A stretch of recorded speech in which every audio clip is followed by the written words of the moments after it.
Merci. Alors, rebonjour ou bon après-midi à tout le monde, c'est comme on veut.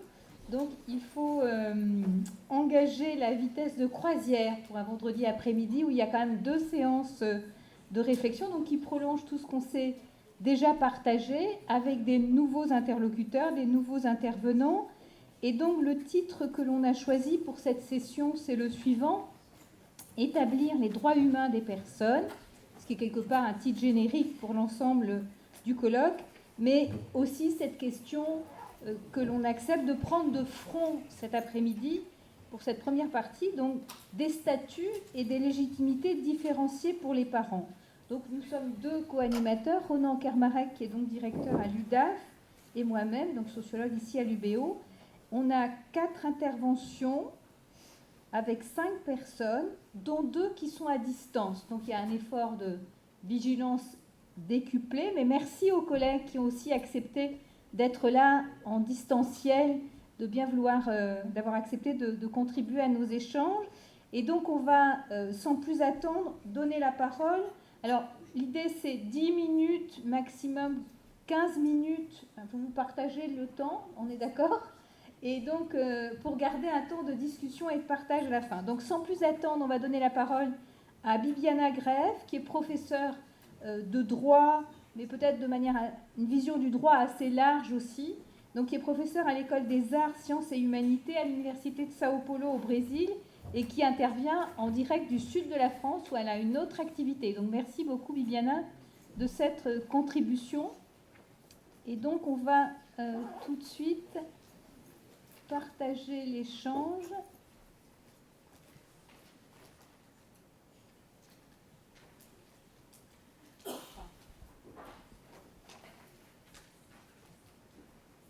Bonjour, Voilà. Alors, vous m'entendez? oui, oui, merci beaucoup. Merci Bibiana, tout va bien. Oui, Donc, on te oui, donne le top départ si tu veux bien. merci, merci à vous. Bonjour à toutes et à tous. Je suis très honorée pour cette invitation, contente de l'opportunité d'échanger avec vous sur ce sujet. Moi, j'ai choisi d'aborder la thématique du rôle de la famille dans la curatelle au Brésil. La curatelle étant la mesure de protection juridique des majeurs, euh, une mesure prononcée par les juges. La curatelle, elle a un lien direct avec la protection et l'exercice des droits humains des majeurs protégés, puisqu'elle sous-tend une perte d'autonomie et de capacité juridique. Elle a souvent été pratiquée au Brésil de manière abusive, touchant l'intégralité des décisions susceptibles d'être prises par une personne, tant sur le plan patrimonial que sur le plan existentiel. Compte tenu des évolutions introduites par la Convention des droits des personnes ayant un handicap adoptée par les Nations Unies en 2006 et ratifiée par le Brésil en 2009, la curatelle devrait désormais se restreindre aux seuls aspects patrimoniaux et devrait se restreindre à des cas exceptionnels et être progressivement remplacée par des mécanismes d'accompagnement et de soutien à l'exercice de l'autonomie. L'idée centrale de mon intervention aujourd'hui, c'est de montrer que la famille joue un rôle central dans la curatelle au Brésil. Un rôle même parfois trop prégnant, source d'empiètement sur les droits et l'autonomie des personnes.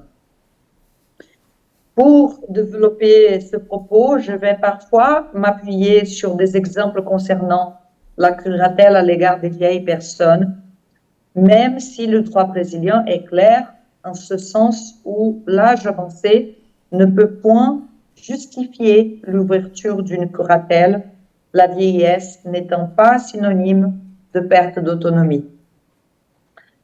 Par rapport aux personnes âgées, alors que la Constitution brésilienne de 1988 établit dans son article 230 qu'il appartient à la famille, à la société et à l'État de les soutenir, de les protéger, les manquements de la part de la société et de l'État dans l'accomplissement effectif de cette obligation dans un contexte néolibéral, mais aussi marqué par l'agisme envers les vieilles personnes, laissent à la famille à la fois une charge beaucoup trop lourde et des pouvoirs pouvant porter atteinte aux intérêts de la personne censée être protégée. Alors, ce rôle central joué par la famille dans la curatelle est un rôle qui s'étend aussi bien au moment de l'ouverture de la mesure que pour l'exercice de la curatelle. Pour l'ouverture, le Code civil brésilien établit qu'il appartient au conjoint ou au partenaire de présenter une action devant la justice pour une ouverture d'une curatelle. Le conjoint ou le partenaire, ou alors les parents ou tuteurs, la tutelle étant la mesure de protection juridique des mineurs, l'institution d'accueil du majeur ou le ministère public. Donc, la loi n'a pas prévu que la personne elle-même puisse demander l'ouverture d'une curatelle, alors que avec ces réformes suite à l'adoption de la Convention des Nations Unies, nous avons introduit dans notre Code civil une nouvelle mesure, une mesure d'accompagnement qui ne sous-tend pas une perte d'autonomie, une perte de capacité juridique de la personne qui a la prise de décision appuyée. Cette mesure, là, la personne a beaucoup plus d'autonomie, elle doit elle-même proposer cette mesure qui a une nature juridique conventionnelle. Il s'agit d'une convention rédigée par la personne elle-même et par laquelle elle va choisir deux soutiens, deux personnes de sa confiance qui peuvent être membres de la famille ou non. Et dans cette convention, elle établit la durée du soutien. Et la convention doit être quand même homologuée par les juges, devant les juges. Mais toujours, donc pour la curatelle, la personne elle-même, donc, elle n'est pas à l'origine de l'action, elle n'a pas l'initiative de cette action. Et ensuite, pour le choix du protecteur, le curateur, le Code civil, il établit aussi une liste de personnes qui établit un ordre préférentiel pour le choix du curateur. En premier lieu, le Code civil évoque le conjoint ou le partenaire. Ensuite, donc le conjoint et le partenaire est préférentiellement le curateur, à moins qu'il y ait une preuve de son inaptitude. Ensuite, le Code civil évoque le père ou la mère, les descendants les plus aptes, les plus proches en degré précédent, les plus éloignés. Et en absence de ces personnes, il appartient au juge de choisir une personne. Or, le problème étant que le Brésil ne connaît pas la profession de mandataire judiciaire. Et donc, lorsqu'on est devant le cas d'une personne qui n'a pas des proches ou des membres de la famille, pour le moment, il existe toujours un certain bricolage des juges qui ont parfois des listes d'avocats bénévoles pour assumer, pour jouer le rôle de curateur. Ou alors, on le voit encore très souvent concernant les personnes âgées, la nomination du directeur de l'établissement d'accueil de ces personnes ou alors un autre membre du personnel de l'institution. Un grand problème concernant la protection des droits des personnes soumises à une curatelle, c'est que selon une étude récente menée par une équipe de l'Université de São Paulo, une étude empirique qui a évalué 10 ans de procès, des actions de curatelle devant les divers tribunaux dans le pays. On a constaté que la personne, les majeurs, n'est toujours pas entendue dans la plupart des actions. Donc, la plupart des actions de curatelle a comme seul moyen de preuve un certificat médical. Et lorsque le juge va interviewer quelqu'un dans le procès, ce sera les parents, les membres de la famille, les proches, et pas les majeurs eux-mêmes. Mais ceci dans la minorité des cas, parce que dans la plupart des cas, la seule preuve sera le certificat médical, alors que la nouvelle loi brésilienne prévoit qu'il devrait y avoir une étude multiprofessionnelle biopsychosociale pour faire une évaluation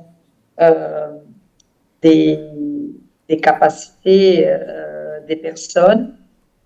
Donc, on le voit toujours dans la plupart des actions, la mention à la maladie, l'acide, au lieu de l'acide qui porte plutôt sur la fonctionnalité. Mais cela n'est toujours pas évalué concrètement et contrairement à la loi, ce qui est prévu par la loi. Au Brésil, nous ne connaissons pas non plus les mécanismes d'anticipation pour le choix des curateurs. Donc, là, on voit aussi que l'autonomie de la personne, elle n'est pas complètement prise en compte. Les mandats de protection future que vous connaissez en France, au Brésil, c'est une pratique qui commence à se mettre en place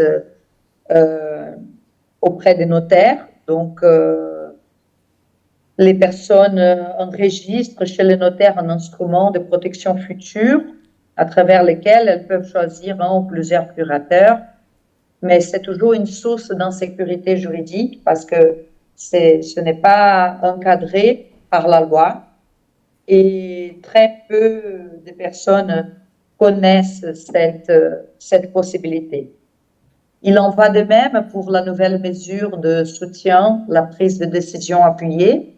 Cette étude empirique de USP qui a analysé 10 ans de décisions en justice constate que il y a très peu, dans la plupart des procès, ça représente moins de 1% des cas qui vont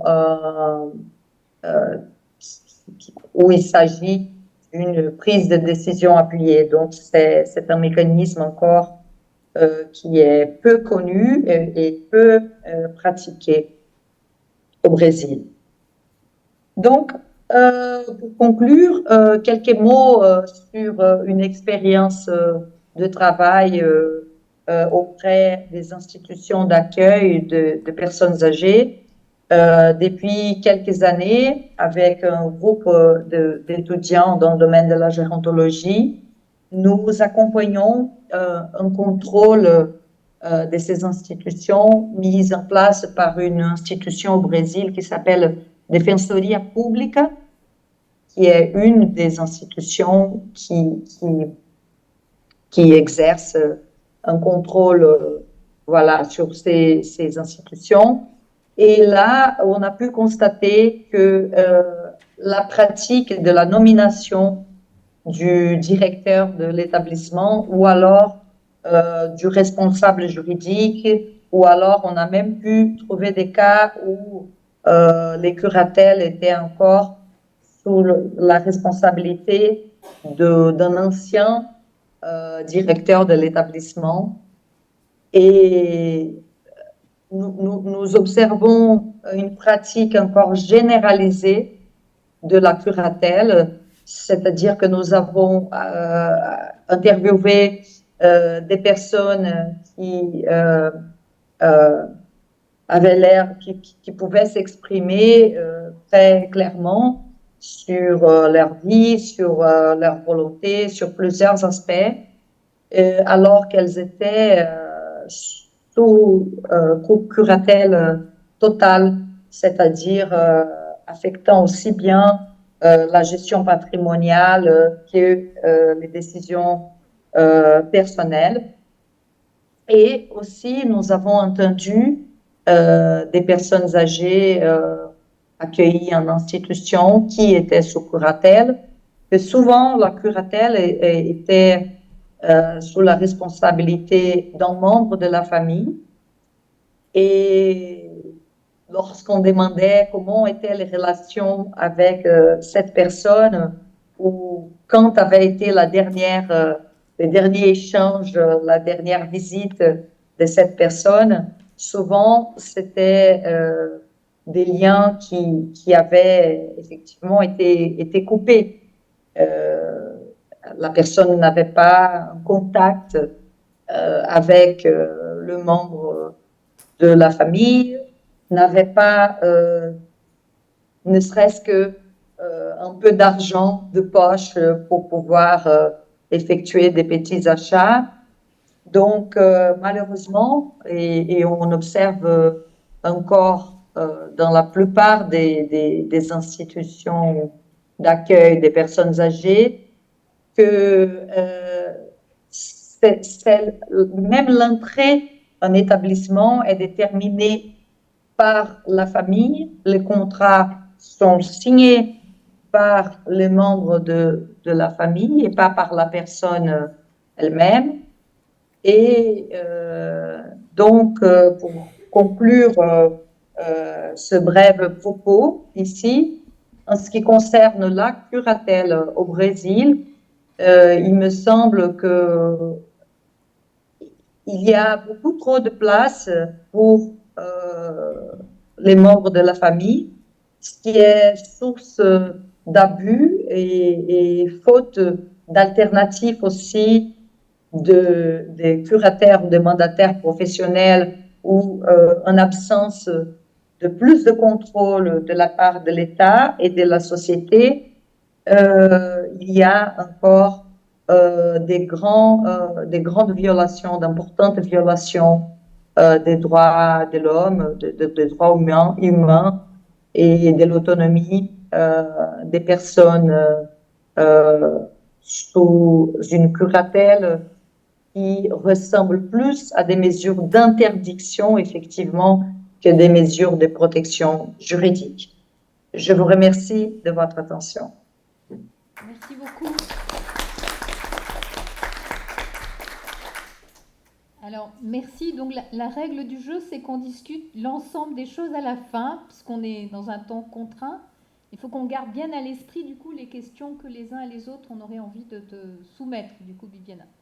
Donc, à tout de suite. Alors, sans plus attendre, on va donner la parole, on va se remettre dans le contexte on va dire régional en tout cas, en Bretagne. Et donc on va se poser la question de savoir comment développer, soutenir l'autodétermination des personnes présentant des fragilités. Donc on va entendre Sandrine Bizel, qui est coformatrice et agent en ESAT, personnes concernées, et Barbara Guignard-Bernat, qui est coformatrice dans une position d'éducatrice depuis 24 ans à l'ADAPEI 35. Donc vous avez la parole pour 15 minutes maximum à vous partager. Je suis désolée de faire une obstination déraisonnable sur le temps, mais c'est ainsi. Voilà, à vous. Alors, bonjour à tous. Merci pour votre invitation. Alors, je me présente. Je m'appelle Sandrine. Je travaille dans un ESAT. Je suis en atelier conditionnement. Je vis en appartement avec mon ami. Je suis suivie par un service d'accompagnement à la vie sociale, un SAVS. Et nous avons une curatelle pour nous aider pour notre budget. Voilà. Et je suis accompagnée de ma coformatrice, Barbara, qui nous aide, qui m'aide pour faire les modules de formation, donc les classeurs. On a des classeurs car je forme à l'autodétermination, au FALC et au S3A, accueil, accompagnement et accessibilité. Voilà, donc on fait des classeurs et Mais Barbara se fait avec nos phrases à nous. Barbara, elle a des petites choses qu'elle met elle aussi. Mais quand on dit des choses, c'est dit avec nos phrases à nous. C'est pas Barbara qui choisit les phrases que l'on doit dire, c'est nous. Voilà. Merci. Bonjour à tous. Donc pour compléter la présentation que Sandrine a faite de moi, donc je suis éducatrice à l'ADAPEI 35 depuis 24 ans et je suis coformatrice avec Sandrine depuis 3 ans. Merci. Voilà, Sandrine a plus l'habitude de parler en public que moi. Donc aujourd'hui, on nous a demandé de réfléchir sur comment les familles et les proches font pour qu'une personne en situation de handicap soit le plus autonome possible et décide de ses choix de vie. Voilà.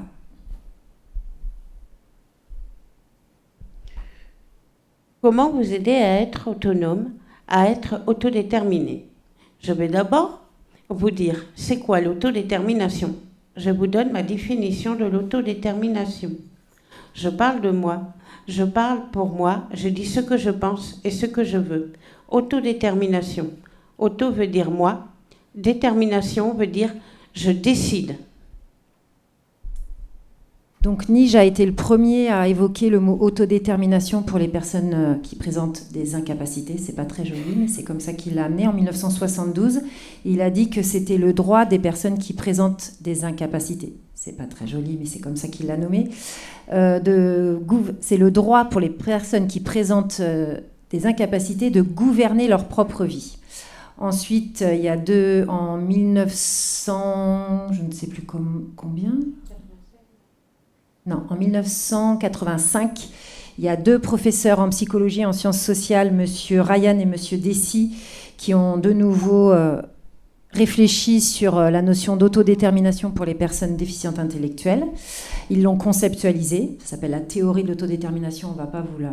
Voilà, c'est assez dense et indigeste, donc on ne va pas vous le présenter aujourd'hui, ce n'est pas notre propos. Et ensuite, il y a M. Weymeyer, le professeur Weymeyer, qui a défini en 1996 l'autodétermination comme les capacités et les habilités d'une personne qui présente des incapacités à prendre des décisions sans influence externe. Voilà. Donc ça, c'est les définitions théoriques qui disent s'autodéterminer, c'est agir libre d'influence externe indue afin d'exercer du pouvoir et du contrôle sur sa vie. Voilà. Donc l'autodétermination, ça touche à une notion qui est fondamentale, qui est, comme le dit un autre coformateur en situation de handicap, être pilote de sa propre vie. Je pilote ma vie. Je ne suis pas le copilote à côté de ma maman ou de mon papa. Je pilote ma vie. Voilà, pour lui, c'est quelque chose d'important. Et moi, j'ajouterais, c'est d'abord voir les possibles de la personne. Bien souvent, quand on pose le regard sur une personne en situation de handicap, de déficience intellectuelle, parce que moi, c'est les personnes que j'accompagne, on voit la personne par ses incapacités. Et non, l'idée, c'est qu'on change. Voilà, moi, je vois Sandrine par ses possibles. Voilà, je pose un regard capacitaire sur elle et ça, je pense que déjà ça, c'est très important. Moi, pour y arriver, il faut être autonome, autodéterminé. Nous passons des étapes. La famille doit nous aider dans ces étapes et pas nous empêcher. Être autonome, être autodéterminé, c'est participer, être acteur de sa vie. S'autodéterminer, c'est faire des choix. Par exemple, j'avais fait le choix de passer le permis. Après des évaluations, j'ai revu mon choix. J'étais stressée. Je décide de ne pas passer le permis. C'est mon choix, c'est pas celui des éducateurs ou celui de ma famille. C'est moi qui décide avec la personne de l'auto-école dont c'est le travail. Le potentiel d'autodétermination est pour tout le monde, pour tous les handicaps différents, que l'on soit vieux ou jeune. Pour développer le potentiel d'autodétermination, je vais réfléchir seule ou avec ma famille. Je réfléchis comment je vais pouvoir agir, comment je vais pouvoir faire mes choix, assumer les conséquences de mes choix. L'autodétermination, c'est aussi ne pas faire des bons choix. L'autodétermination, c'est choisir, se tromper, avoir la possibilité d'essayer. S'autodéterminer, ça s'apprend. Effectivement, Sandrine, s'autodéterminer, ça s'apprend et la place des familles est importante dans cet apprentissage. Ça s'acquiert au long d'un long apprentissage par des mises en situation. Bien souvent, les personnes en situation de handicap, de déficience intellectuelle, on va dire à Sandrine, non Sandrine, tu passeras pas le permis, vous ne passerez pas le permis, vous n'êtes pas capable, vous êtes trop fragile. Bien souvent, c'est la réalité des personnes qui présentent une incapacité, en tout cas une déficience intellectuelle. Et donc l'idée, c'est de proposer, quand on est une famille, de proposer des opportunités de choix, des mises en situation, mais aussi des opportunités de choix pour apprendre à s'autodéterminer. Et donc là, je répète, j'appuie mon propos, la place des familles, elle est vraiment primordiale.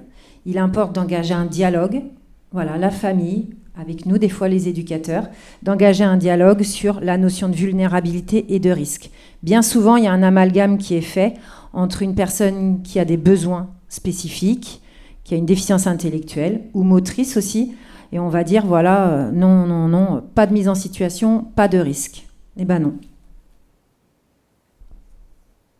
Il faut que nos parents et nos familles arrêtent de nous protéger et nous empêchent de faire des choses. Par exemple, pour m'installer avec mon conjoint, mon papa avait peur que ça se passe mal. Je lui ai dit, non, ça va bien se passer. J'ai fait le dossier avec les éducateurs. Mon papa avait peur. Je suis la seule fille, je suis la dernière et je suis en situation de handicap. Il avait peur que ça se passe mal et que je ne dise rien. Mais c'est pas me connaître. Alors là, le papa de Sandrine, effectivement, il a eu du mal à voir le potentiel d'autodétermination de sa fille. Comme vous le voyez, elle est très autodéterminée, n'est-ce pas ? L'idée, c'était vraiment, les éducateurs ont vraiment travaillé au fait que son papa arrête d'avoir des interventions infantilisantes et trop surprotectrices. Voilà, l'idée, c'est quand on travaille l'autodétermination avec les personnes, qu'on essaye que les parents arrêtent d'avoir ce type d'intervention. Ça peut être aussi les proches, hein. C'est pas que les parents. Il ne faut pas stigmatiser non plus que les parents. Alors bien souvent, comme je le disais tout à l'heure, on va dire à Sandrine, non, ne faites pas ça, surtout, voilà, vous êtes en situation de handicap. Bien souvent, les personnes qui présentent une déficience intellectuelle, elles sont infantilisées, très très souvent. Et il en résulte par un suraccompagnement, on va surcompenser les déficiences perçues, bien souvent. Et alors, on va dispenser la personne de choix, mais aussi de ses responsabilités. Voilà, moi je le rappelle, et Sandrine et moi, quand on forme les personnes concernées, on rappelle au père de Sandrine, comme elle dit à ses collègues en situation de handicap, qu'ils ont des droits, mais ils ont aussi des devoirs. Des devoirs, ils sont aussi des judiciables comme tout le monde. Voilà. Donc l'idée, c'est de savoir, d'échanger avec les parents sur comment on fait quand on est parent pour que son enfant ait des mises en situation et qu'il devienne autodéterminé. Voilà. Sandrine l'a dit. Comme elle vous l'a dit, s'autodéterminer ou être autonome, ça s'apprend. En se trompant, on apprend, et on apprend en faisant des erreurs. Voilà. Et bien souvent, les personnes en situation de handicap, on les dispense d'essayer et de se tromper, parce qu'on pense que c'est trop dangereux. Voilà. Et donc la famille doit accompagner l'apprentissage de l'autonomie et de l'autodétermination, et d'abord voir les possibles. Et l'idée, c'est de vraiment travailler sur la zone de risque, et que la famille voit clairement oui, il y a une mise en situation, il y a un risque, mais qu'on accompagne le risque pensé, coordonné et positif. S'autodéterminer, c'est prendre le risque de se tromper, de ne pas y arriver. C'est prendre le risque de faire une erreur, prendre des mauvaises décisions. Comme vous, on veut apprendre de nos erreurs. Laissez-nous être autonomes. Aidez-nous à être autonomes. Laissez-nous choisir notre vie. Voilà. Merci.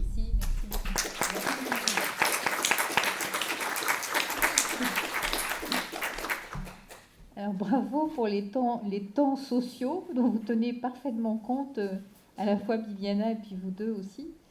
Donc on va engager l'échange du coup avec Marina Pi. Alors je pense qu'il faut une manœuvre technique pour qu'on vous entende, Marina, pour le moment. Oui, Ça va se vous faire, m'entendez?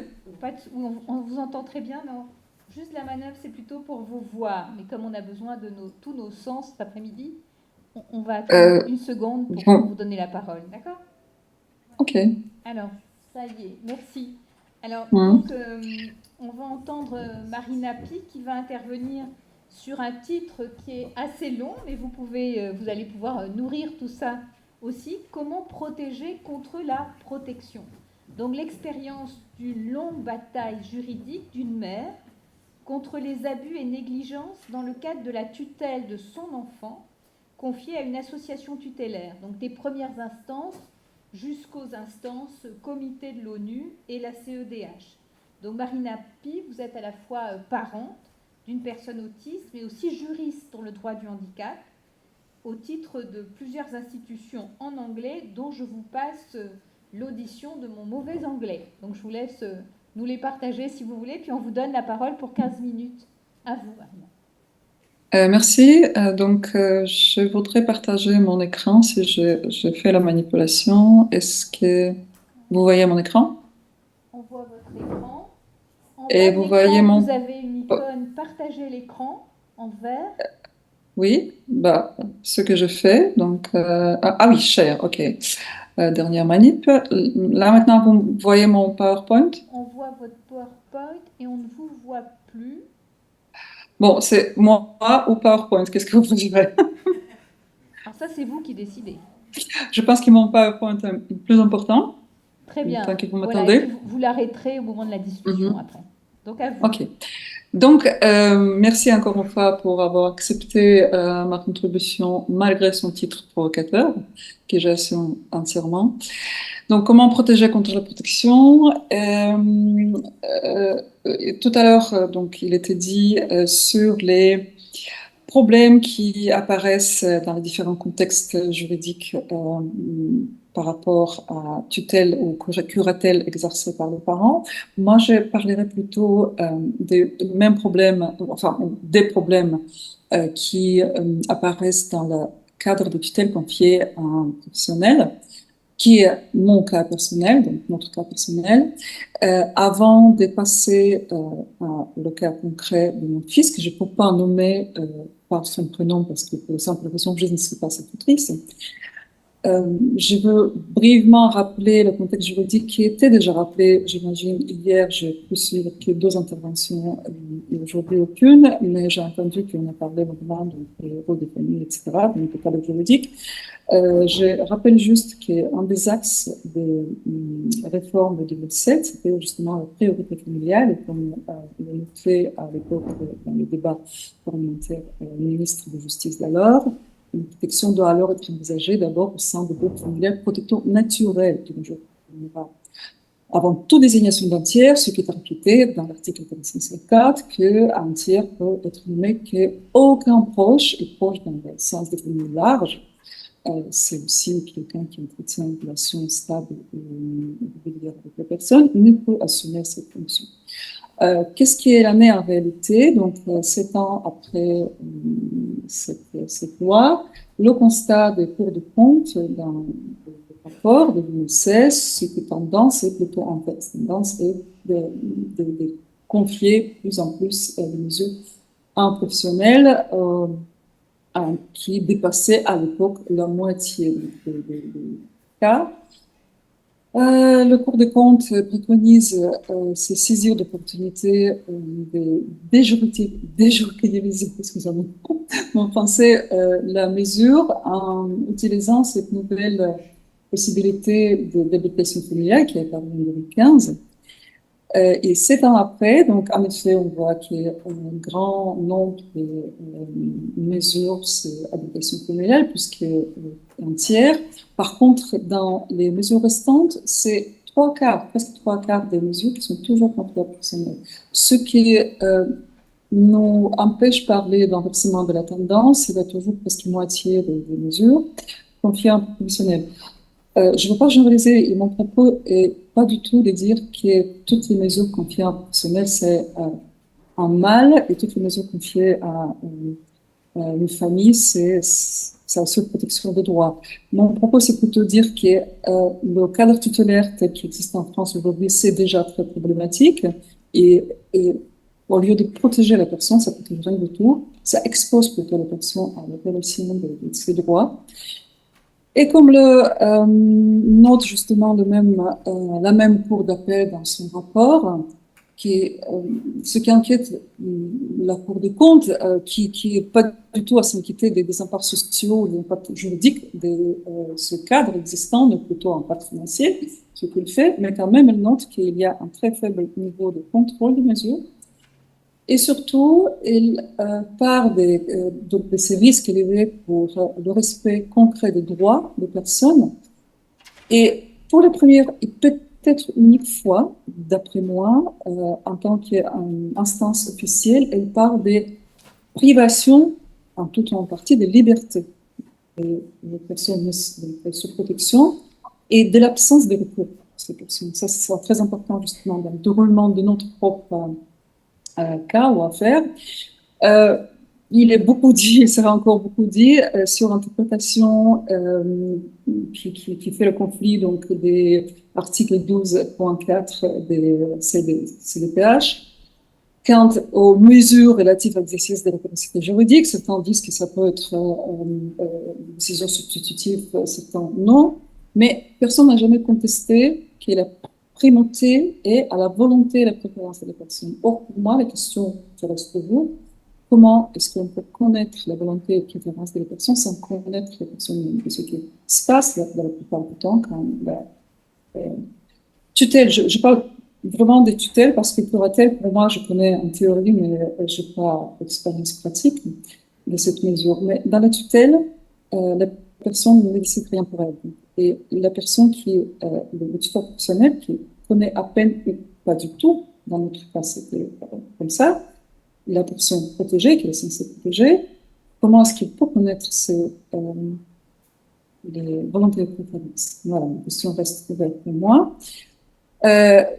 Donc, brièvement aussi sur ce cadre juridique, pour les personnes sous tutelle, il n'y a pas de possibilité pour voir soi-même, c'est-à-dire théoriquement peut-être on va accepter une plainte au commissariat, sauf que on sait très bien qu'une personne sous tutelle, il aura besoin d'un accompagnement, et c'est un accompagnement pas du tout assuré, donc il n'y a aucun échafaudage juridique qui permet cet accompagnement. Et l'article 475 du Code civil donne toute la représentation devant justice au tuteur. C'est-à-dire que si le tuteur est à l'origine ou s'il consentit à la situation de privation des droits, je comprends toujours droit comme les droits d'eux, donc droits civiques ou économiques, mais pas les allocations. S'il y a une situation de privation de droits, tuteur, justement, est impliqué quelque part dans ça, il n'y a aucun levier pour les personnes pour faire valoir ses droits. Quel levier pour la famille? Presque aucun non plus. Le guichet unique, ça reste le juge du tutelle qui, dans la plupart des cas, en tout cas dans notre cas, c'est plutôt un frein qui est un accélérateur de la processus de revendication des droits.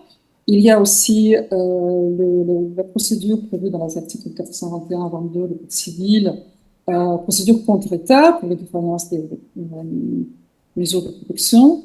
Pour ça, il faut qu'il ait un dommage, et d'après moi, elle est pensée surtout comme un dommage matériel, comme un dommage sur le patrimoine. Et comment voulez-vous prouver un dommage sur le psychisme de la personne qui a passé quelques années ou plusieurs années dans la détention. C'est assez difficile. Donc, d'autres cas, j'appelle N, mon fils, autiste, 25 ans aujourd'hui. Il était placé sur le tutelle de son prime. Ceux qui parlent anglais vont devoir se tourner du nom, mais l'association n'est pas non plus méconnue. Cette association est intervenue il y a 3 ans dans une autre conférence organisée par CONCAP. Et il y a d'autres choses qui sont passées en parallèle en même temps avec 3 ans, je vais en parler tout à l'heure. À l'âge de 19 ans, alors oui, pourquoi elle était placée sous la tutelle d'une tierce personne? Pourquoi est-ce qu'on place cette moitié presque des personnes concernées sous tutelle d'une tierce personne? Il est difficile d'imaginer qu'il y ait autant du monde qui n'ont aucune famille. Certains d'entre eux, c'est le cas, mais certainement pas tous. Donc, ce ne peut pas exercer une mission de tutelle est très largement interprété par les magistrats en France. Presque systématiquement, quand il y a un conflit dans la famille, la tutelle est confiée à une tierce personne, même si jurisprudence du contraire existe, jurisprudence Lambert par exemple. Et systématiquement, quand la personne, donc le parent, un des parents, s'oppose ou critique les institutions pour la personne placée en institution, systématiquement, cette tutelle soit enlevée d'emblée, soit il sert comme levier de dissuasion pour les personnes, pour les parents, qu'il arrête de se mêler de ces choses-là. Ni mon fils ni nous on n'a eu aucune possibilité de contester son placement dans l'institution à 19 ans, alors que l'institution normalement c'est à partir de 20 ans, en tout cas celle-ci, un MAS flambant neuf qui a été construit justement la même année, 2020, MAS Michel Chappuis, dans le Rhône, dans le banlieue de Lyon, qui est géré par Fondation Auto. On a entendu plusieurs recours. J'ai les comptes, non pas par unité, mais par dizaines. J'ai perdu, à vrai dire, le compte de tous les recours devant le juge de tutelle, devant les autres instances. Enfin, j'ai poussé, parce que c'est moi qui interviens le plus souvent avec mes avocats, ou bien en collaboration avec un avocat quand c'est nécessaire. J'ai poussé dans le retranchement la Cour d'appel de Lyon qui, dans cette décision de 27 janvier 21, a dit une chose très étonnante, qui est en effet le placement de N dans la masse constitue une privation de liberté, mais cette privation de liberté n'est pas arbitraire. C'était ça mon propos, reconnaître caractère arbitraire de cette privation, car due à sa pathologie. Donc, violation directe de l'article 14 de la Convention de l'ONU. Bien sûr, mon fils n'était pas représenté par un avocat, il n'est pas auditionné. La Cour de cassation a rejeté le pourvoi sans aucune motivation. C'est à cette occasion-là que j'ai appris l'existence de cette faculté pour la Cour de cassation de ne pas même motiver son rejet, alors qu'il avait une jolie occasion, notamment pour Madame d'Église qui était siégée là-bas, de se saisir de cette jurisprudence ou créer une jurisprudence qui peut-être serait utile, j'espère. Enfin, c'était une occasion ratée. Il a requêté aujourd'hui à l'étude devant la Chambre de Cour européenne pour les droits de l'homme. Il a passé le premier stade de juge unique et comme on dit, film de cost. J'espère que ça sera jugé dans 3-4 ans. Pendant ce temps, mon fils, donc depuis 5 ans et demi, il est à l'institution, donc dans ce lieu de vie adapté, comme on appelle, en France, Mas Michel Chappuis. On parle beaucoup et on parle de manière assez normalisée en France de l'institution comme partie intrinsèque du paysage. Je me demande combien de personnes qui parlent comme ça des institutions ont visité vraiment ces lieux-là, qui ont donc le mélange de prison et de l'hôpital, qui est totalement enfermé, les portes magnétiques, plusieurs grilles, totalement anonyme, très vide, très, c'est même pas le mot austère, difficile à décrire, avec les règles de vie très simples. Ça c'est affiché sur fait naître le bureau des éducateurs qui sont presque toujours dans le bureau en train de boire le café et les résidents sont devant à attendre que quelque chose se passe et rien qui se passe. Donc, les 2 dernières décembre, comment dire, interpellent le plus. Donc, mais c'est vers ça que s'est réduit la vie et les rapports dans l'institution, tels que je le connais. C'est prendre ses médocs et écouter les professionnels. La communication se passe rarement dans ce sens, c'est la communication dans un sens. Les activités sont très riches dans ces lieux-là. Donc, c'est comment dire, l'emploi du temps visuel, voilà ce qu'ils utilisent, parce qu'ils sont très au point, ils veulent être très au point avec toutes les spécificités des fonctionnements autistiques, donc l'emploi des visuels fait partie. Comme vous pouvez remarquer, la seule activité, c'est la chambre, donc rester dans la chambre. Et ça correspond vraiment à la réalité. Donc, on peut se demander comment est-ce que les personnes acceptent ça. En fait, ils n'acceptent pas. On les force à accepter, on pratique l'isolement. Excusez-moi, je prends une seconde pour brancher mon ordinateur qui va maintenant perdre la batterie.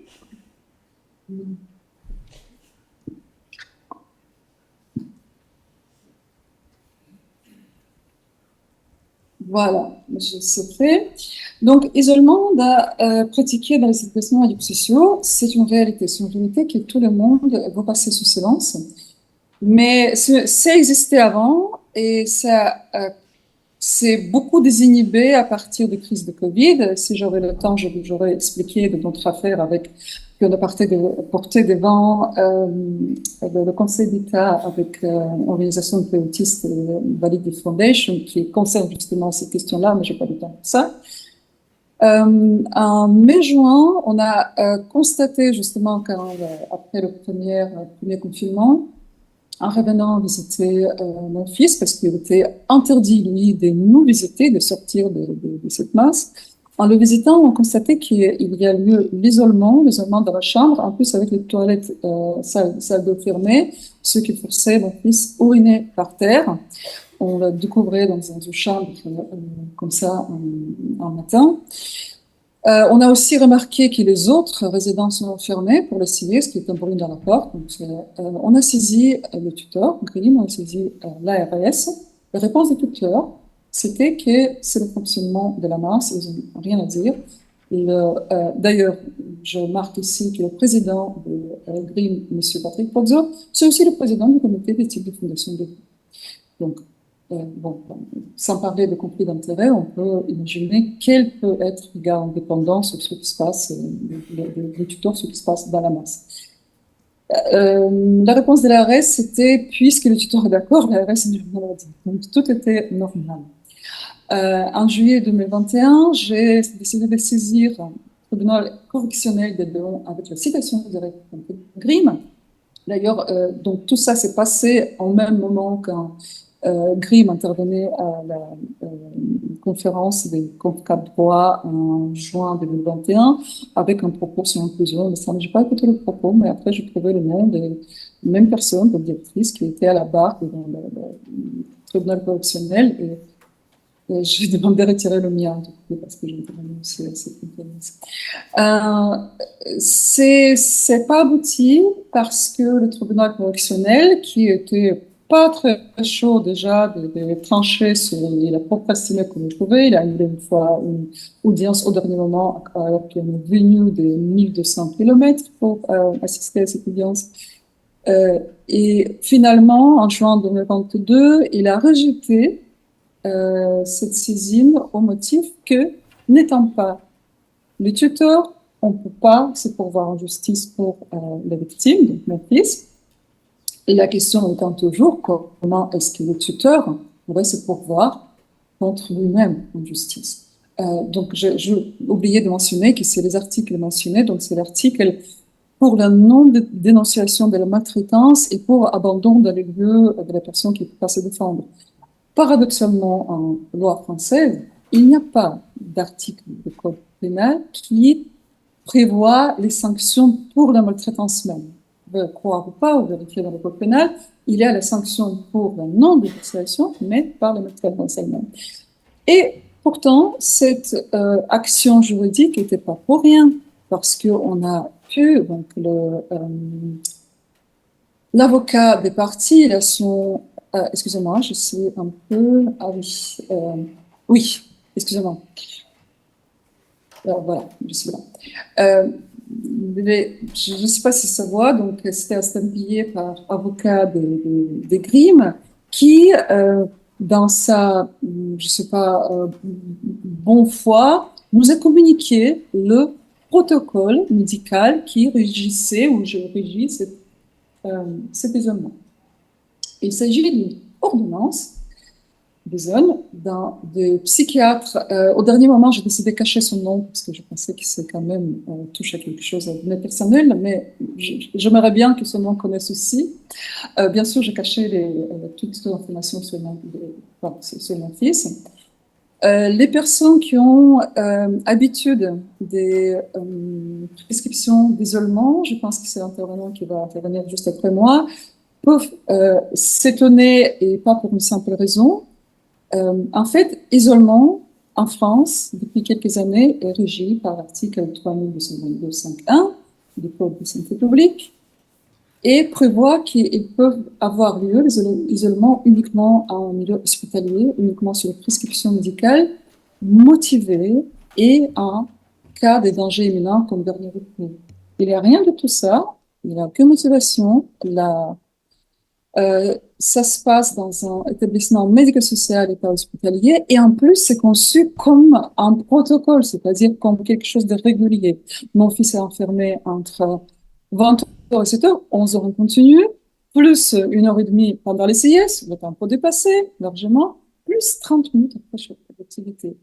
Au total, donc encore une fois pour les personnes qui ont l'habitude avec l'article précité du Code de santé publique, ils savent très bien que ce temps dépasse largement celui à partir duquel, à partir de 2 ou 3 jours comme ça, il faut saisir le juge des libertés et détention, ce qui était bien sûr jamais fait.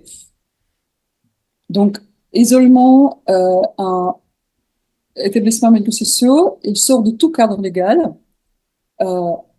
Il y a l'article 66 de la Constitution qui garantit à nous tous la liberté et qui dit que c'est le juge judiciaire qui est garant de cette liberté et qui assure le respect de ce principe dans des conditions prévues par la loi. Or, il n'y a pas de conditions prévues par la loi, ce qui est interprété par le psychiatre en question et par la direction de la masse comme autorisation de faire tout ce qu'il veut.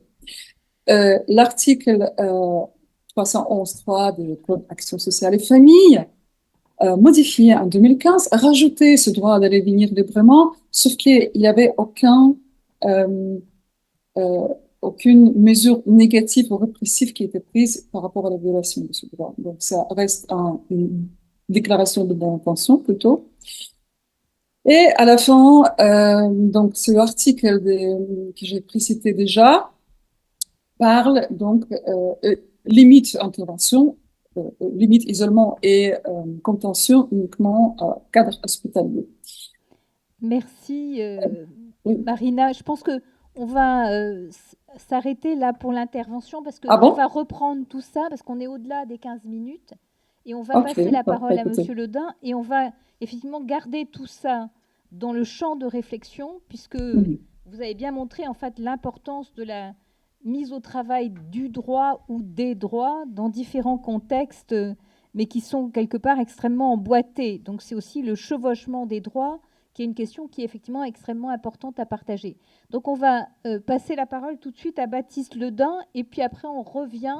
Donc vous pourrez fermer du coup votre PowerPoint, et on revient sur le débat collectif. Donc à vous, Baptiste, pour la prise de parole. Bonjour. Merci au CapLab de me donner l'occasion de faire connaître cette belle et prometteuse approche qui est l'Open Dialogue. Donc, je suis ici pour vous partager ce qui a été appris en Finlande depuis une quarantaine d'années concernant le respect des droits des personnes qui traversent des crises ou des troubles psychiques. C'est dans la province de Tornio, en Laponie occidentale, qu'est né l'Open Dialogue, une approche thérapeutique intégrative, à la fois systémique et humaniste, des troubles psychiques sévères. Cette approche est basée sur le dialogue, un dialogue qui intègre les proches de la personne souffrante.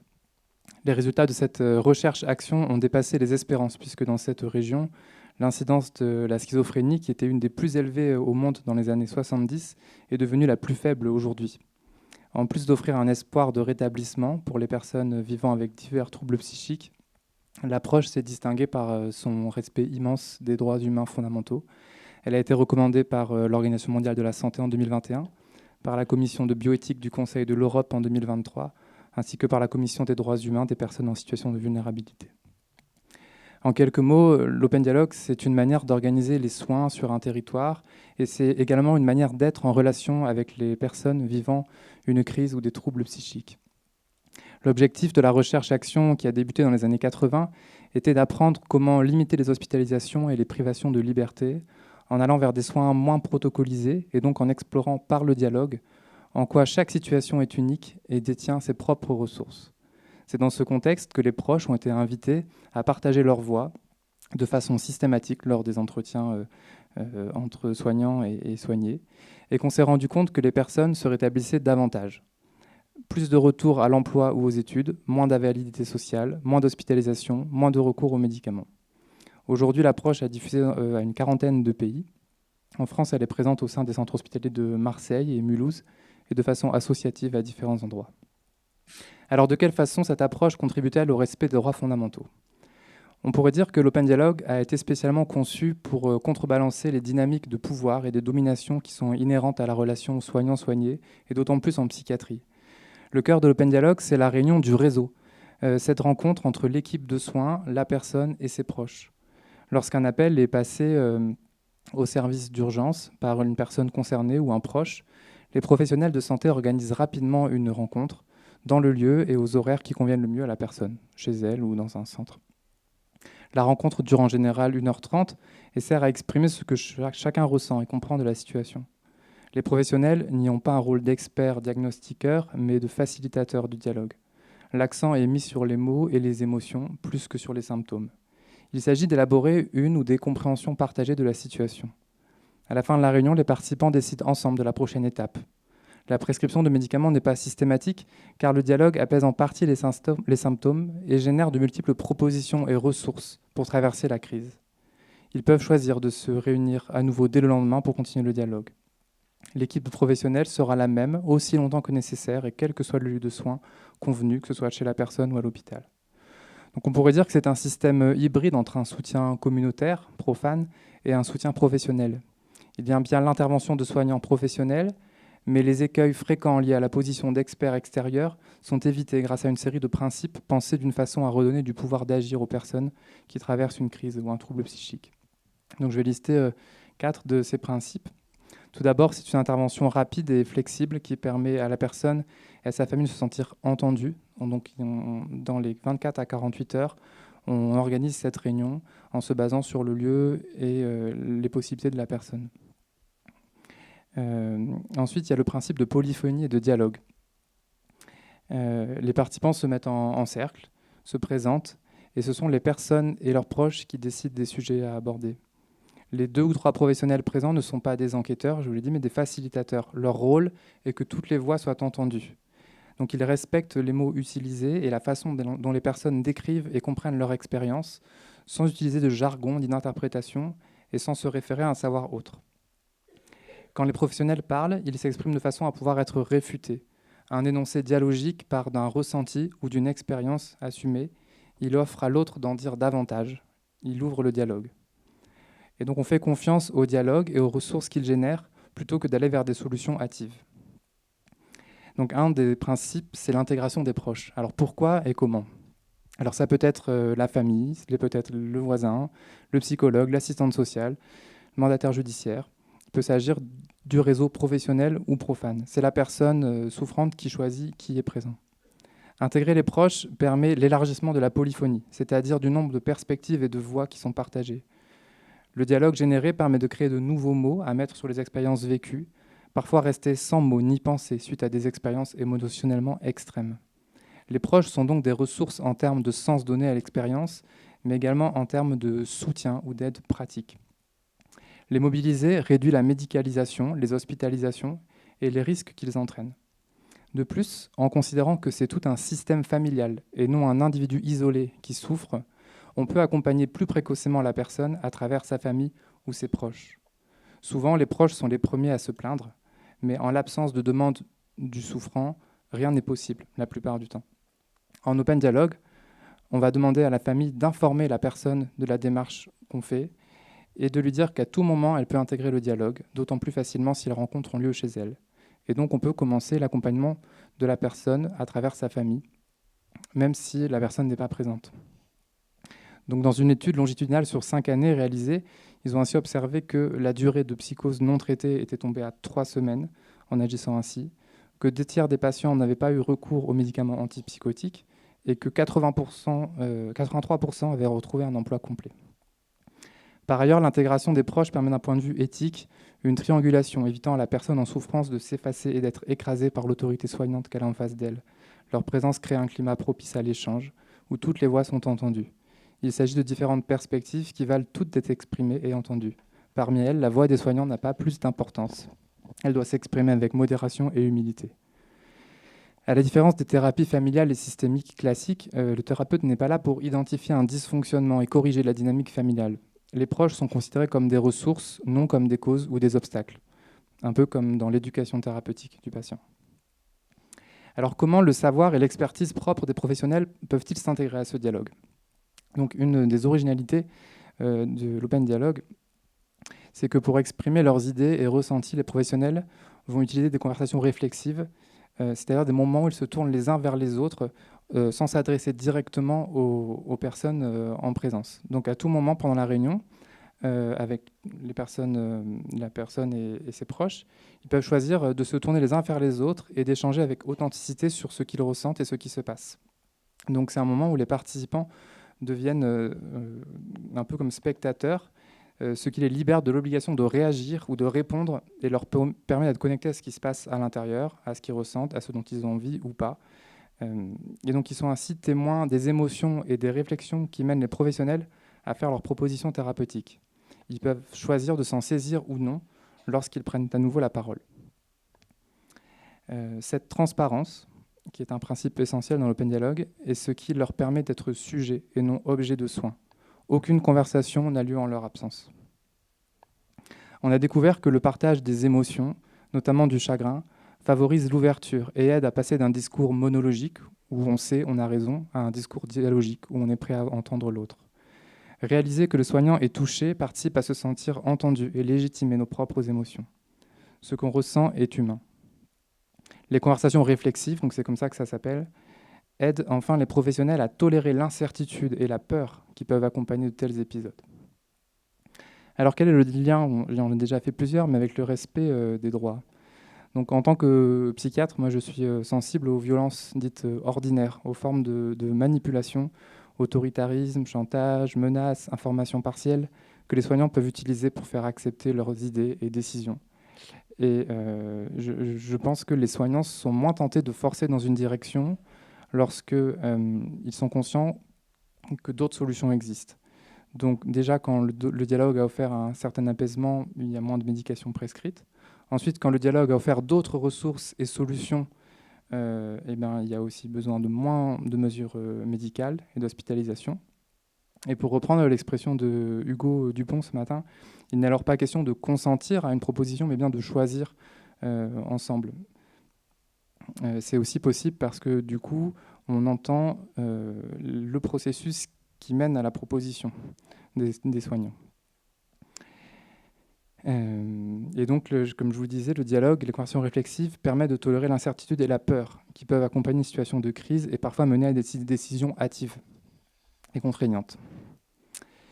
Donc ces principes-là, en plus de l'intervention précoce, de la disponibilité et de la flexibilité, les équipes permettent d'éviter des hospitalisations et des privations de liberté qui les accompagnent. Le fait que les proches soient associés à la planification des soins aide tout le système familial à tolérer la crise et à la traverser sans recourir à l'hospitalisation. Il y a aussi moins de refus de soins et donc moins de soins sans consentement lorsque les soignants respectent l'expérience des usagers sans la qualifier systématiquement de maladie ni imposer la prise d'un traitement dont ils ne verraient pas l'utilité. on a appris des témoignages des survivants de la psychiatrie que beaucoup de personnes échappent aux soins du fait qu'ils ne se reconnaissent pas dans les termes, explications et solutions proposées à leurs difficultés. Voilà, je me dis qu'on se rapprochait peut-être de l'horizon de négociation dont parlait Françoise Leborgne et Hugues Guerre. Donc en conclusion, l'Open Dialogue offre une série de principes pour que l'intervention des professionnels renforce l'autodétermination et l'agentivité des personnes. Le dialogue apaise et libère des ressources, ce qui rend les mesures coercitives beaucoup moins nécessaires. La présence des proches est un ingrédient parmi d'autres de ce dialogue. Il semble en tout cas offrir de meilleurs résultats, moins de stigmatisation et moins de privation de liberté que les soins protocolisés plus classiques. Après les preuves obtenues en Finlande, une étude à l'échelle internationale est en train de confirmer ces résultats et de préciser les conditions d'applicabilité de cette approche. Pour moi, il ne s'agit pas d'une méthode miracle, mais d'un cadre éthique, ouvert et intégratif, considérant la personne dans son environnement et ses relations. Il me semble qu'on a beaucoup à apprendre de cette expérience et de ces principes, pas seulement pour la psychiatrie, mais dans le champ médico-social et dans l'accompagnement psychosocial des différentes crises et transitions de la vie. Voilà pour mon propos. Merci beaucoup.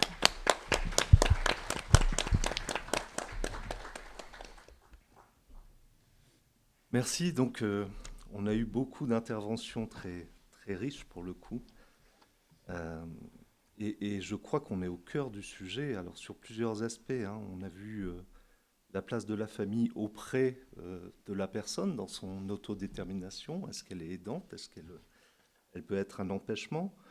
On a vu la place de la famille face aux institutions et à ce qui est, en tout cas, avancé comme des privations de liberté. Quelle qualité on va donner à la famille pour agir? Enfin là, je pense au témoignage assez édifiant de Madame Pi. Alors pour dire d'où je parle, hein, quand même. Je suis moi-même directeur de service mandataire judiciaire à la protection des majeurs. Évidemment, ce sont des choses qui me parlent. Donc cette place de la famille face aux institutions, face aux établissements médico-sociaux et face à des possibles privations de liberté, quelles actions elles ont? C'est extrêmement intéressant. Et la famille face ou avec le soin? Et là, plutôt avec. Quelle place on lui laisse? Moi, j'aurais plein de questions, mais je vais laisser la salle peut-être réagir. Alors, de la même façon, si vous pouvez dire d'où vous parlez quand vous posez la question.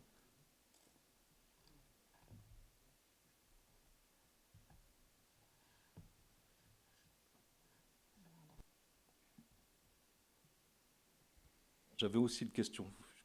Ah bah non, bah, tout à l'heure. Non, mais, une question pour Sandrine.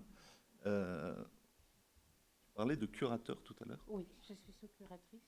Et quel rôle a joué le curateur dans l'autodétermination? Est-ce qu'il l'a empêché? Est-ce qu'il est resté à distance? Est-ce qu'il l'a aidé?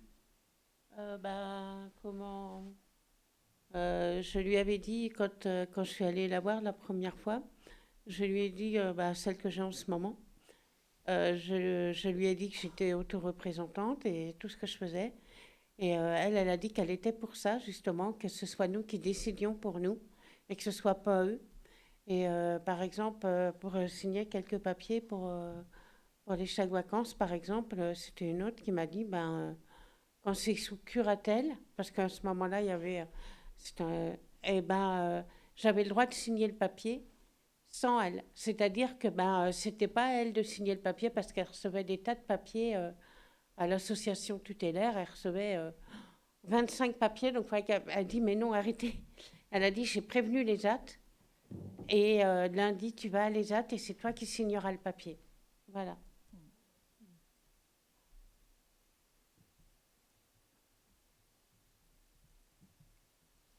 Oui, bonjour. Moi, j'ai une question qui s'adresse à Monsieur Ledain, au docteur Ledain. J'aurais souhaité savoir, vous avez cité 2 endroits où Open Dialogue est pratiqué. J'aurais souhaité savoir si vous vous heurtiez à des difficultés d'intégrer Open Dialogue dans les établissements psychiatriques, donc j'imagine, puisque public ou privé. Est-ce que c'est une démarche qui est bien accueillie ou est-ce que ça représente une difficulté de pouvoir mettre en place ce genre d'alliance en l'état actuel d'organisation du système psychiatrique sanitaire en France? Merci. Je réponds tout de suite. Oui. Je dirais que, de façon générale, toute proposition de changement est souvent considérée comme une critique de l'existant et du coup peut entraîner pas mal de réticences. Et donc, ça dépend de qui vient l'idée et de à quel point les personnes qui soignent auprès des patients, ça leur parle aussi. Mais donc oui, il y a des obstacles parce que voilà, une fois, on a fait d'une façon depuis des années et on ne voit pas de raison de faire autrement, ou bien ça remet trop de choses en question dans sa pratique. Ça veut aussi dire d'accepter parfois que peut-être depuis des années, on n'a pas fait aussi bien qu'on pourrait et ça demande une remise en question qui n'est pas possible pour tous les professionnels.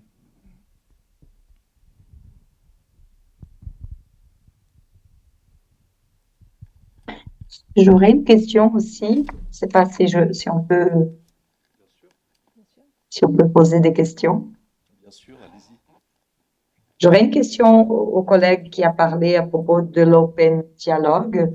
Je voudrais savoir qui détermine l'ouverture du dialogue, c'est-à-dire si les proches ou des membres de la famille demandent l'ouverture d'un dialogue, mais que la personne elle-même ne voudrait pas participer. Est-ce que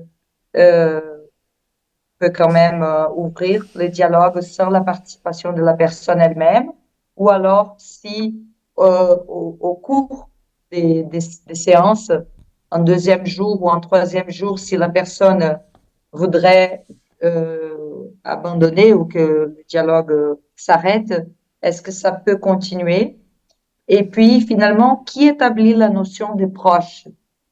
Je veux dire, lorsqu'il y a de vision contraire à ce qu'on invite ou pas une personne à participer du dialogue. Merci. Alors, dans le cas le plus simple, où c'est la personne concernée qui demande de l'aide, c'est elle qui choisit qui sont les proches présents. On peut lui suggérer, on peut lui dire « Ah, j'ai appris que vous aviez une curatrice, est-ce que vous souhaiterez qu'elle soit présente? Ça pourrait être intéressant. » Mais donc on peut suggérer éventuellement des proches auxquels on n'aurait pas pensé, mais c'est elle qui décide qui est présent dans cette rencontre. Après, tout est possible. Donc là, je reste dans le cas où c'est la personne qui a demandé. Il peut arriver qu'on trouve nécessaire de couper le groupe en deux et que, parce que, par exemple, si la situation est trop conflictuelle et que les échanges ne permettent pas de se sentir en sécurité pour la personne, eh ben, on peut avancer avec deux groupes séparés. Et puis, dans le cas où... pareil que vous disiez, si la personne ne veut plus venir, et ben dans ce cas-là, on va lui demander si c'est OK pour elle que les autres continuent de venir et de parler de ce qui se passe, partant du principe que de mettre des mots sur ce qu'on ressent par rapport à la situation va aussi changer la nature de la situation. Donc c'est ça qui fait l'originalité de l'Open Dialogue, comme je le disais, c'est que justement, on peut commencer un accompagnement sans que la personne soit présente, puisqu'on va recevoir la famille ou les proches. Alors dans ce cas-là, si la personne n'est pas présente, effectivement, qui détermine qui est là? Ça peut être compliqué, parce que quand elle est là, c'est elle qui choisit. Mais si elle n'est pas là, les personnes vont s'arranger entre elles, et si besoin, il peut y avoir plusieurs groupes différents qui sont faits et qui avancent en parallèle. Ce qui est important, c'est qu'on va toujours informer la personne de ce qui est fait. On va lui dire, là, nous, on est en difficulté, donc on va aller... On a commencé ce dialogue-là, et puis tu es le bienvenu à tout moment. Et puis si différents groupes évoluent en parallèle, on va aussi y faire référence. Donc sans raconter ce qui se passe dans l'autre groupe, mais on va dire, en parallèle, il y a ce groupe-là qui existe aussi, parce qu'on a trouvé nécessaire de le séparer pour l'instant. Et voilà. Après, toutes les configurations sont possibles. Il est aussi possible que la personne suive une thérapie individuelle en parallèle, et que le thérapeute soit inclus dans la réunion collective avec tout le monde. Excusez-moi, j'utilise le micro très rapidement. Est-ce que... oui, bonjour, Nicolas Joucourt, je suis animateur dans un groupe d'entraide mutuelle. à Quimper. Ma question, elle est, est-ce que ça peut être aussi préventif à l'hospitalisation dans les premiers temps Bah oui, complètement, puisque c'est une des mesures qui permet justement d'éviter les hospitalisations et d'apaiser énormément de choses. Donc c'est tout à fait une mesure préventive, d'autant plus que dès les premiers signes, des premières inquiétudes, on peut consulter, même la famille peut consulter. Donc ça permet d'éviter l'hospitalisation dans un bon nombre de cas. Pas tous, malheureusement. Bonjour, Fabien Le Romancière. J'ai une question qui s'adresse à Madame Bizel et à Madame Gagnard. Barbara. Ouais. Barbara et Sandrine. Oui, voilà, c'est ça. Vous êtes présentées tous les deux comme étant co-formatrices. Oui. Et je voulais savoir comment ça se passe. Vous formez qui, où, comment? Alors, quand c'est pour l'autodétermination, on forme des éducateurs. D'abord, on forme les professionnels. Après, on va former les personnes concernées. Donc nous, les personnes en situation de déficience intellectuelle. Et après, on fait aussi les parents. Les parents, on est invités à une réunion de parents où on leur explique un petit peu ce que c'est que l'autodétermination. Donc, comment ça se passe? On a des classeurs, donc on a des classeurs. Et c'est un peu comme on a fait là. Chacun, on parle et puis comment... Et les éducateurs, ils peuvent aussi...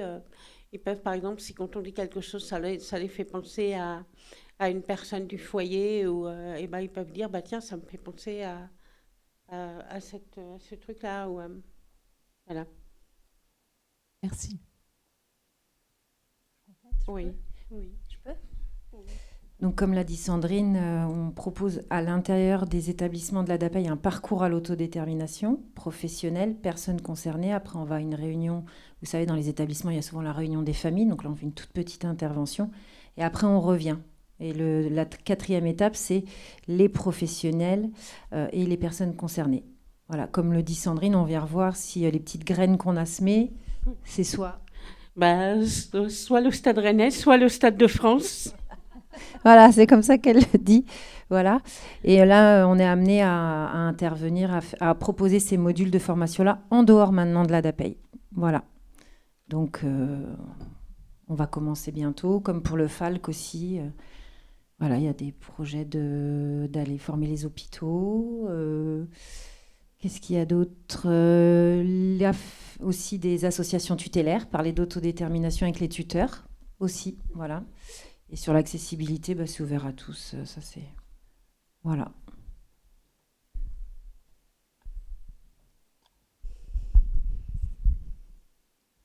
Oui, donc Pierre Dubois, collectif des associations de personnes handicapées.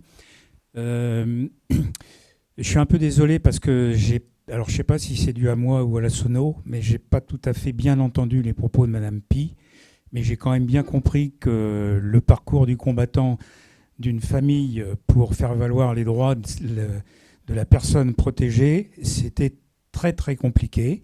On en a parlé un petit peu ce matin en petit comité là, et moi je dois dire qu'effectivement je connais un peu certains établissements, maisons d'accueil spécialisées.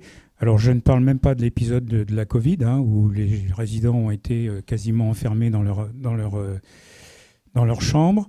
Et je vous rappelle quand même le temps qu'il faisait, qui n'était pas celui d'aujourd'hui, au mois d'avril-mai en 2020, et avec impossibilité de sortir même un quart d'heure dehors pour être promené, prendre l'air. Donc ça, c'est autre chose, mais je ne dis pas que c'est dans tous les établissements non plus, mais moi j'en connais où ça s'est passé.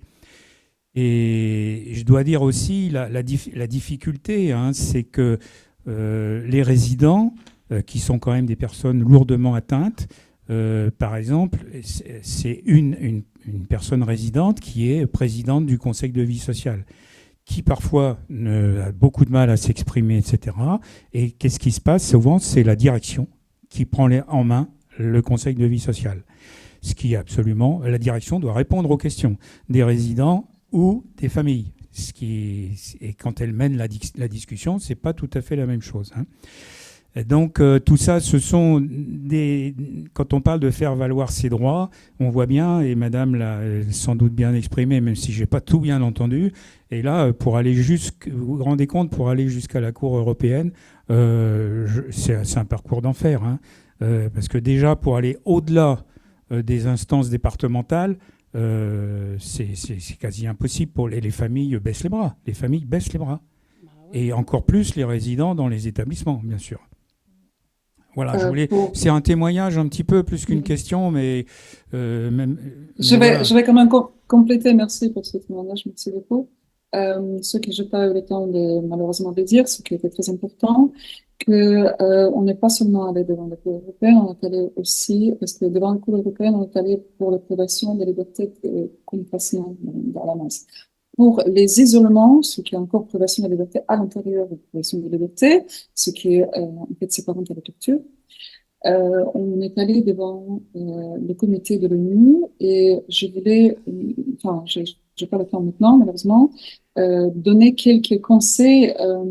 Les deux procédures devant deux instances sont très longues et on pense souvent que devant un comité, c'est beaucoup plus rapide, pas du tout, c'est simplement qu'il faut relancer. Et actuellement, mais bizarrement, il y a très très peu de communication individuelle dans le cadre des protocoles facultatifs de la Convention.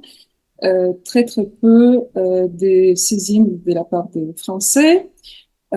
Jusqu'à-là, il n'y avait que 2 cas traités, dont un, le cas Lambert, et le deuxième, c'était un cadre d'Excel Justice, dont je n'ai pas le temps de parler. Troisième, c'est le nôtre. Il est toujours pendant. C'est le cas 100 2022. Vous pouvez le consulter sur le tableau Excel de comité. Et j'espère beaucoup, parce que les griefs soulevés, ils couvrent une grande liste des articles, dont l'article 12, bien sûr, mais pas seulement, 14 aussi, l'article 3, c'est le principe de la Convention. Et j'espère bien que, peut-être session suivante, j'attends toujours, parce que l'affaire est déjà close et présentée au comité. Mon comité est très, très, très développé, cette instance. Et c'est un grand tabou en France. Et même, je le sens par rapport aux réactions des autres aujourd'hui. Je sens qu'on n'est pas prêt encore à parler de ce tabou d'isolement de maltraitance dans les institutions. Et surtout qu'il n'y a pas d'échafaudage juridique qui permet à la famille, parce que qui d'autre va s'insurger de cette privation de liberté, de faire valoir les droits. Voilà, merci. Alors, je ne suis pas juriste et puis je ne voudrais surtout pas donner l'impression de vouloir clore le débat, mais il y a quand même une définition de la maltraitance, quel que soit l'âge, qui a été introduite dans le Code de l'action sociale et des familles en mars, sans doute, 2023. Tout à fait. Voilà. Il y a une définition de maltraitance, mais il n'y a pas d'article qui sanctionne la maltraitance. C'est comme ça, c'est le paradoxe de la loi française. Tout à fait. Alors, peut-être juste une ou deux dernières, parce que là, on est en train de prendre joyeusement des libertés sur la fin de notre après-midi. Donc, à un moment, va falloir...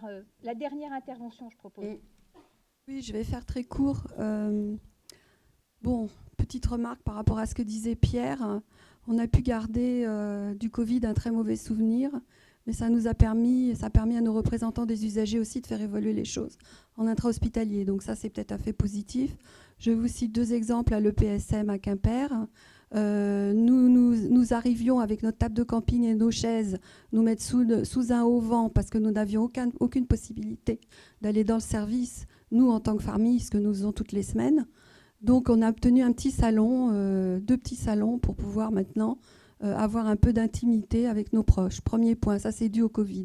C'était tellement hurlant de ne pas pouvoir visiter nos proches qui étaient consignés à l'intérieur des services. Deuxième point, nos proches n'avaient pas droit au téléphone portable, même dans leur chambre. Et nous avons obtenu ce droit de pouvoir communiquer avec leur famille, parce que quand on téléphonait aux horaires du service, surtout pour des gens qui travaillent, comme des fratries qui travaillent, qui peuvent appeler qu'aux heures, c'était tellement engorgé le téléphone que plus personne n'arrivait à voir personne.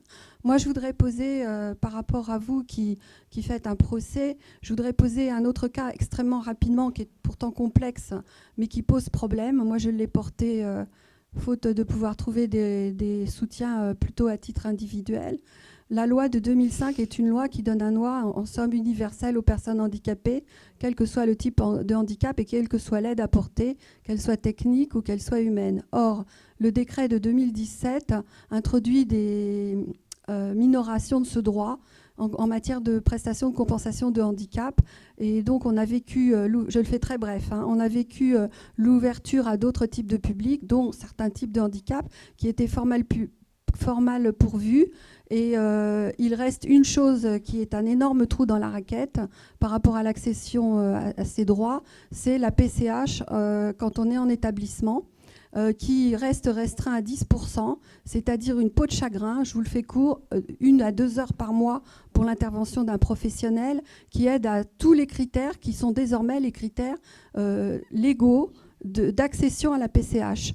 Alors, je vous le fais court. Résultat, nous autres, en tant que parents, mais je suis aussi une représentante, Pierre acquiesce parce que j'ai soumis le problème. Moi, on m'a répondu qu'il fallait que c'était au Conseil d'État de décider. Comment voulez-vous qu'on aille au Conseil d'État ? Enfin, vous avez eu le courage de le faire, madame, et merci beaucoup. Mais moi, je sais ce que coûte une procédure judiciaire. Et au Conseil d'État seul, je crains qu'on ait... Moi, j'ai fait des recours auprès des délégués des défenseurs des droits, auprès d'un avocat, qui ont tous spécialisé, qui ont tous validé ce problème ça y est, le mot m'échappe, enfin d'injustice par rapport à l'accès à ce droit-là pour les personnes qui sont dans un habitat donné, qui n'est pas chez eux ou chez leurs parents, par exemple, mais qui en empêchent besoin parce que cette aide humaine n'est pas fournie par l'établissement, qui ont besoin quand même de tout ce qui concerne les critères d'obtention de la PCH. Donc ça avait atterri à l'époque sur le bureau de Monsieur Toubon, et un jour j'ai pleuré de joie parce qu'on m'a dit que le dossier serait instruit en réforme. Or, il s'est passé 2 ans, j'ai relancé auprès des délégués des défenseurs des droits qui eux-mêmes n'arrivaient pas à obtenir le détail de l'avancement de cette injustice, de cette discrimination sur certains types de handicap par rapport à d'autres. Eh bien, maintenant, la réponse, c'est il faut aller au Conseil d'État. Alors, moi, j'aimerais bien trouver des personnes, des associations qui puissent nous soutenir dans cette démarche de façon à ce qu'elle soit appuyée et collective parce qu'on abandonne de fait, j'aurais tendance à dire, les plus malades, puisque les autres, ma foi, c'est pas du tout qu'on les abandonne, mais au moins, ils ont accès à la PCH. Et au moins, ils se débrouillent un peu tout seuls, ce qui n'est pas le cas des autres. Merci. Alors, écoutez, peut-être qu'on va s'en tenir là parce que sinon, ça va devenir inéquitable et on n'aura pas de droit à la pause. Alors, je sais bien que ce n'est pas du même niveau, mais peut-être que c'est quand même salutaire pour qu'on ait aussi un débat dans la session suivante. Donc, merci du partage d'éléments qui pèsent énormément de ce langage juridique, de cette connaissance des droits et puis de la manière dont les termes aussi sont apportés par les uns et les autres, le vocabulaire qu'on emploie. Faut-il être initié à ce point pour faire reconnaître que sa place est juste ou est-ce qu'effectivement, comme ça a pu être entendu, on peut s'approcher aussi des langages populaires, du langage de tous les jours et quand même accéder à une prise en soin ou un accompagnement qui puisse être le plus juste possible en fonction de son parcours et du moment du parcours où il est admis qu'on soit en besoin parce qu'on est en situation de vulnérabilité. Donc, on fait la pause. Alors, tout compris, 15 minutes, 10 minutes. Ouais, on va chercher un café voilà. Et puis on va dans son atelier puisqu'il y a des gens qui doivent partir. D'accord. Voilà. Donc il est 35 à 45, les ateliers reprennent. Voilà, et donc